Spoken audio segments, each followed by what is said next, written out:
Car wrapping. Can you do it yourself? Yes, you can wrap your own car if you have the right materials, tools, and patience.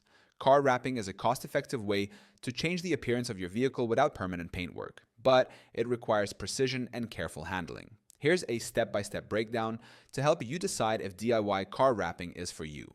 Assess your skill level. Car wrapping requires attention to detail and steady hands. If you have experience with similar tasks like applying decals or vinyl, you'll have a better chance of achieving a professional finish.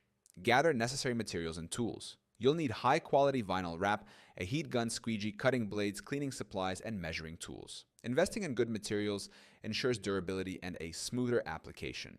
Prepare your car surface. Thoroughly clean your car to remove dirt, dust, and grease. Any imperfections on the surface can cause bubbles or wrinkles in the wrap, affecting the final look. Measure and cut vinyl wrap.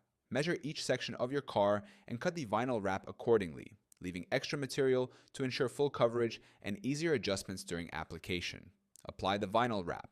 Start with flat surfaces and gradually move to more complex areas.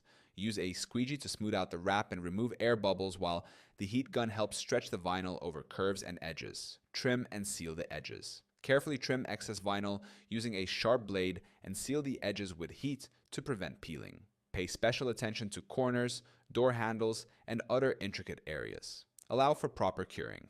After wrapping, let the vinyl cure for at least 24 hours. Avoid washing or exposing the car to harsh conditions during this period to ensure the wrap adheres properly. Wrapping your own car is possible with time, effort, and the right tools. While it can save money compared to professional services, be prepared for a learning curve, especially on complex surfaces and detailed areas.